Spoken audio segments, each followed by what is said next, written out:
Hello, this is the luckiest maths teacher in the world. Thank you so much for tuning into this video in which we introduce linear relations. So in this section, we're looking at the relationship between two variables that we usually call x and y. So they are related in the sense that each time we have an x value, there is a corresponding y value. And we want to look at that relationship. So we've represented the relationship here as a table of values, but it turns out we can represent the relationship visually in the Cartesian plane. So the Cartesian plane is the y-axis and x-axis that you've seen before. X is always horizontal, y is vertical. So these values come in pairs. The first pair here, we see x is minus 3, y is minus 5.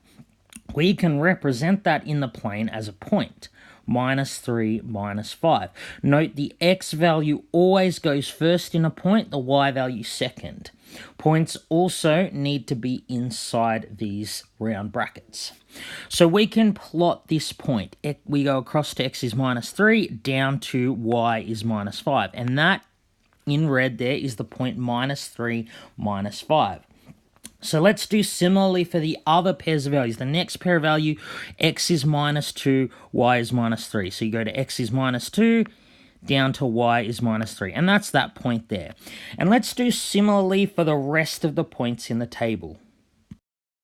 So hopefully you see that after we've plotted each of these pairs of values in the table as a point in the Cartesian plane, they lie in a straight line.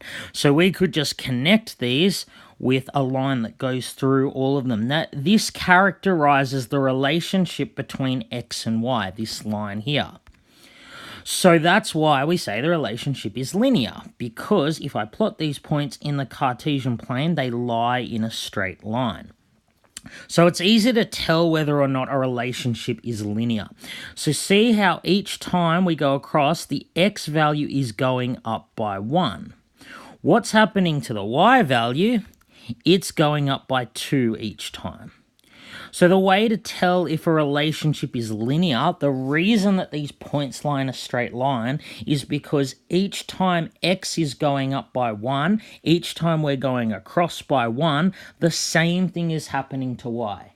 It could be going up by 3 or down by 5. As long as each time y is going up or down by the same amount, it'll be linear. So each time we go across 1, we go up 2. Across 1, up 2.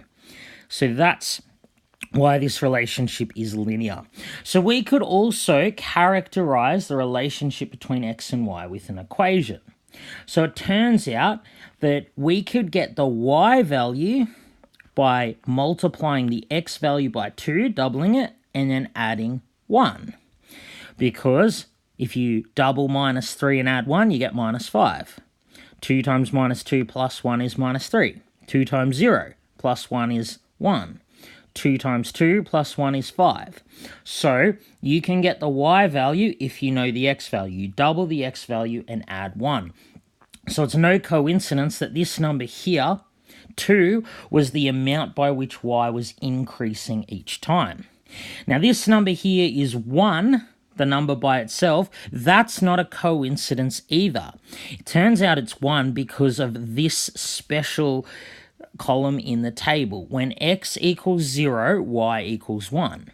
We see that on the Cartesian plane. X is 0 along this line here, the y-axis. So when x equals 0, y equals 1, that point there. We call that point the y-intercept. The y-intercept is where the line hits the y-axis. It's also the y value when x equals 0. So the y-intercept is 0, 1. Now we also need to know about the x-intercept. So the x-intercept is where the line hits the x-axis, which would be here. Turns out in this case, the x-intercept is a half. So the y-intercept is the y value when x equals 0. The x-intercept is the x value when y equals 0.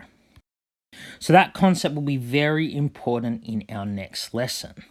So Just make sure now that you can read a table of values, know what a linear relationship is, and know how to get the x and y intercepts from the graph or the table of values. Thank you so much for tuning into this video. This has been the luckiest maths teacher in the world. Have a great day.